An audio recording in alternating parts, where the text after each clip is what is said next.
Hello children. Now in this video we will talk about the ozonolysis reaction of alkenes. ये alkenes की एक बहुत important reaction है. Ozonolysis का मतलब होता है addition of ozone molecule. Ozone क्या है? O3 molecule.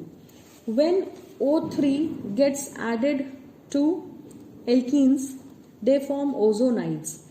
ओजोनाइड्स जो होते हैं वो बहुत अनस्टेबल होते हैं और एक्सप्लोजिव कंपाउंड्स होते हैं, तो इसीलिए हम उन्हें इजीली आइसोलेट नहीं करते बट उनको फर्दर रिड्यूस कर देते हैं जिंक और वाटर के साथ, या फिर हाइड्रोजन कोई भी कॉमन रिड्यूसिंग एजेंट जो अपन ने पहले पढ़े थे H2PT, H2PD, H2Ni लेकर, और जो प्रोडक्ट्स बनते हैं वो एल्डिहाइड या कीटोन्स बनते हैं, रिजल्टिंग और डिपेंडिंग अपॉन कि कहाँ से कार्बन कार्बन डबल बॉन्ड का क्लीवेज हुआ है.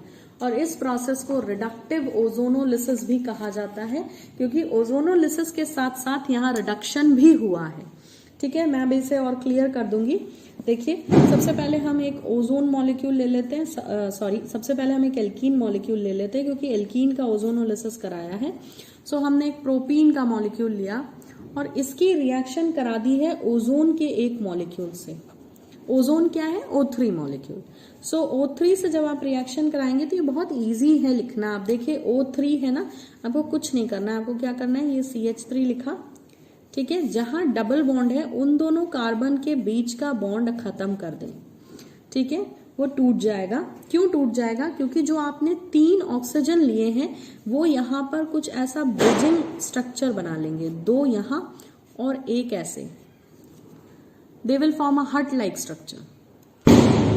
और ये जो मॉलिक्यूल बना है ये प्रोपीन से बना है और ओजोन के एडिशन से बना है. So this is called as propene ozonide.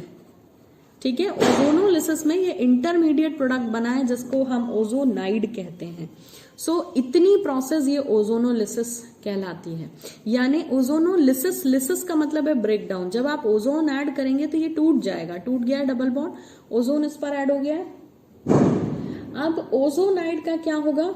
से इस ओजोनाइड मॉलिक्यूल का आप रिडक्शन करा सकते हैं. रिडक्शन करा सकते हैं कैसे?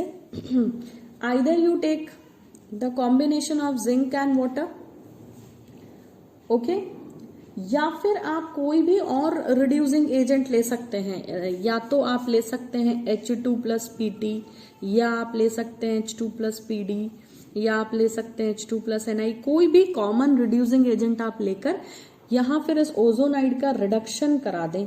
तो जब आप रिडक्शन कराएंगे तो यहाँ कुछ क्लीवेज हो जाता है, और वो क्लीवेज कुछ ऐसा होता है. आप देखिए, मैं इसका क्लीवेज आपको करके बताती हूँ. ये देखिए, यहां से ये और यहां से ये ऐसे ब्रेक हो जाएगा. ऐसे बुक में दिखाया नहीं है बट एक्चुअली ये ऐसा ही क्लीवेज है. तो आपको ऐसे निशान लगा लेने से याद रहेगा कि बना क्या. तो देखिए, CH3CHO एक मॉलिक्यूल तो आपको साफ साफ नजर आ गया, CH3CHO. ठीक है, एल्डिहाइड है ये. यहाँ क्या है? CH2O. तो इसे हम क्या लिख सकते हैं? This can be written as HCHO. तो 2 मॉलिक्यूल एल्डिहाइड के बने हैं. एक बना है आपका इथेनल और दूसरा बना है methanal. So ethanal and methanal का मिक्सचर बना है. यानी कि प्रोपीन का जब आप ओजोनोलिसिस कराते हैं तो आपको एक मॉलिक्यूल इथेनल और एक मॉलिक्यूल ऑफ मिथेनल मिलता है. सिमिलरली हम अगर कोई और एग्जाम्पल ले लेते हैं ओजोनोलिसिस कराने के लिए, कोई और एल्कीन ले लेते हैं. सपोजिंगली हम जो है 2-मिथाइल प्रोपीन ले लेते हैं. So two methyl propene is like this, double bond CH2. ये मॉलिक्यूल 2-मिथाइल प्रोपीन कहलाता है. इसका ओजोनोलिसिस कराना है, मतलब इस पर ओजोन का एडिशन कराएंगे तो यहां भी वही होगा जो यहां हुआ था. सेम टू सेम जो आपको मॉलिक्यूल दिया है ना, उसको बिना डिस्टर्ब किए, बिना कंफ्यूज किए वैसे का वैसा लिख लें ऐसे. ठीक है, और ये बॉन्ड भी टूट जाएंगे, इनको अलग अलग लिख लें. फिर जो आपके 3 ऑक्सीजन है इनमें से ऐसे नीचे नीचे और एक ये बना ओजोनाइड. ये इंटरमीडिएट कंपाउंड है जो कि क्या कहलाता है? ओजोनाइड. नाइट कहलाता है। ये अनस्टेबल होता है, ठीक है, हाईली एक्सप्लोजिव होता है, इसीलिए इसको बना के आप स्टोर नहीं कर सकते। इस स्टेप पे आप रोकेंगे नहीं रिएक्शन, इसका तुरंत क्या कराएंगे, रिडक्शन कराएंगे। और रिडक्शन आपको मैंने जो रिड्यूसिंग स्पीशीज बताई हैं, रिड्यूसिंग एजेंट्स बताए हैं, उनमें से कुछ भी यहाँ ले लें तो यहाँ पर फिर से मैंने जो जैसे आपको क्लीवेज बताया था, एक ये और एक ये निशान, ठीक है। तो यहाँ देखिए क्या बना, CH3 whole twice C double bond O और HCHO, एक कंपाउंड कॉमन बनेगा। तो यहाँ पे आपका बन जाता है C जैसा लिखा है बिल्कुल सेम वैसा ही, डबल बॉन्ड O, ये CH3 C double bond O plus 1 molecule of CH2O can be written as HCHO, right. CH3 C double bond O plus HCHO। तो आपको मिला है क्या, एक तो आपको यहाँ पर मिक्सचर मिल गया, देखिए यहाँ दोनों एल्डिहाइड थे, यहाँ पे आपको ये एसीटोन मिल गया है, एक मॉलिक्यूल कीटोन और एक मॉलिक्यूल आपको किसका मिल गया है, एल्डिहाइड का।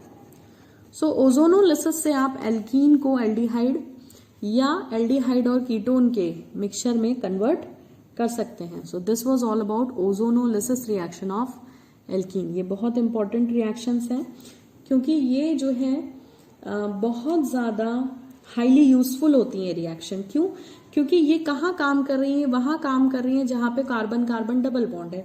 तो इसका मतलब है ये रिएक्शंस जो है वो डबल बॉन्ड की पोजीशंस सर्च करने के लिए यूज की जा सकती है, इसीलिए ये रिएक्शन बहुत इंपॉर्टेंट है।